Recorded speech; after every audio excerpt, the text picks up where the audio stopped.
Robert from Little Rock, Arkansas. What are your thoughts on the preseason AP poll top 25? Now, Robert, what gives you the idea that I care about the No, I'm just kidding, man. Yes, the JP poll came out 2 weeks ago. Yes, the AP is asleep at the wheel. And yes, we may have killed the buzz a little bit for the AP poll's release, but I've got no problem reacting to the AP poll. So, producer Jesse tells me, because I didn't really check it myself, producer Jesse tells me 1 through 5, hey, what do you know? Very similar to the JP poll. Now, that's Georgia, Ohio State, Oregon, Texas, and Alabama, for those of you that aren't aware. I saw a bunch of people, including our good, close personal acquaintance, Brandon Walker, shouting from the mountaintops about how Notre Dame's overrated, and of course they're not. They're exactly properly rated. One of the age-old, I don't want to call it a debate because it's not debatable, but one of the age-old arguments, little tiffs we have, you and I, on this show sometimes is some of you exercise your constitutional right to yell about Notre Dame, just yell nonsense things about Notre Dame. And then you think I grew up a Notre Dame fan because I say things like Notre Dame's not overrated, they're properly rated. Well, I grew up in Harris County, Georgia. It's not exactly a strong Irish enclave down there or anything like that. In fact, we were taught to hate Notre Dame growing up. However, I was also taught logic. Great courses at Harris County High School taught me to think critically on this sort of thing. Notre Dame at 7. Oh, I probably wouldn't favor them against Alabama. I probably wouldn't favor them against Oregon. But you know what? I may favor them by a point or two against Florida State or Penn State or Missouri or Utah. That's the point of a rating. And in this case, the fine folks at the AP thought that's the point of a ranking. Now, Michigan's at 9. Yes, that's really, really low for what some would call a defending national champ to be ranked. But you know we don't believe in that terminology here. You're not defending anything. No one's allowed to come take the belt from Michigan. They're playing for a new belt this year. Therefore, you could call them the reigning champs. I also don't think we're really used to seeing that much churn from a national champ. And if you think that's bad, Washington's not even ranked at all. And they played for the national title last year. So I thought it was interesting that there were a bunch of SEC teams. There were, surprisingly, a good amount of Big 12 teams. In fact, the AP, it seems like is a little bit higher on a lot of these Big 12 teams than maybe even the JP poll is.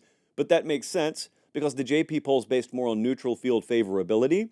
Whereas the AP poll, I don't know what we would say it's based on, feelings, emotions, rainbows, unicorns, but also, I mean, AP voters would be lying if they said they weren't doing a little projecting here. Like a lot of people are projecting. Case in point, the University of Florida is not ranked, as far as I can tell, in the top 25. Now, I've got them power rated at 21. Any Vegas odds maker out there is going to have Florida inside their top 25. But an AP voter is thinking to themselves, Florida's got a really tough schedule, and Florida's this, and Florida's that. Well, that shouldn't matter when you're ranking the team. We're not ranking their schedule. We're ranking the team. So, like, Florida's not there. They are there in a power rating model like mine.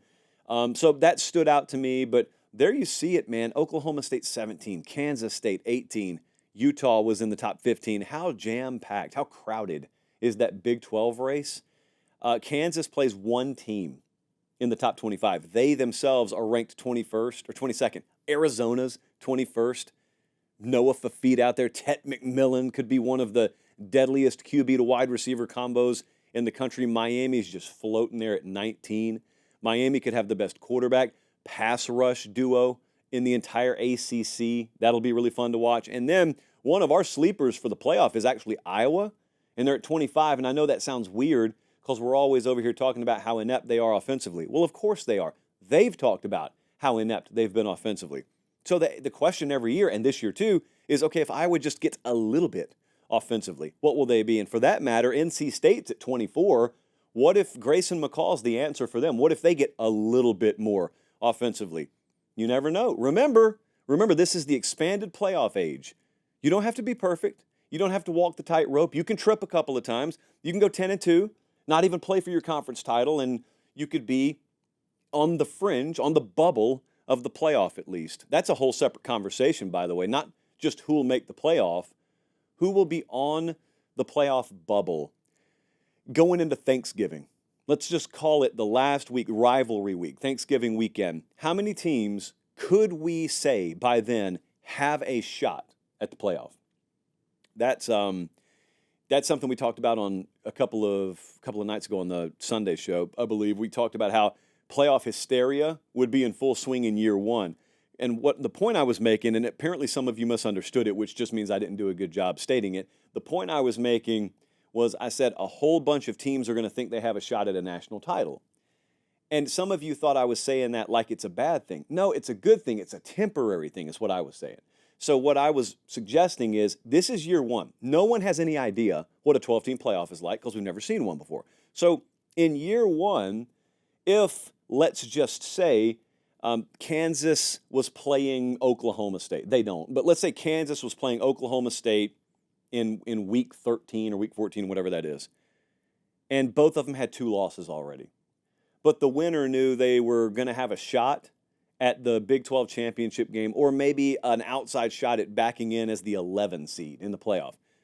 Well, current logic is going to convince those folks they're playing for an opportunity to compete for a national title. Because it'll be win and you're in. Like if you're in the playoff, you've got a shot at a national championship. And that's how you'll think in 2024. I will too. I'll be fooled into thinking that way. Maybe. That's how you'll think in 2025. Once we get a couple of versions of this playoff under our belt, once we experience it, what I was saying was you'll quickly come to realize the 12 seed has no shot. The 11 seed normally has no shot. And the 10 seed, if they have a shot, it's a 2-loss Georgia that ends up making the playoff and then making a run because they had really tough conference games on the road and they lost in overtime to Texas and they lost by 4 to Ole Miss or Alabama. And they're a 10-2 team. Don't play in Atlanta. Make it in as the 10 seed and they go on a run because they're Georgia. That's your Cinderella story.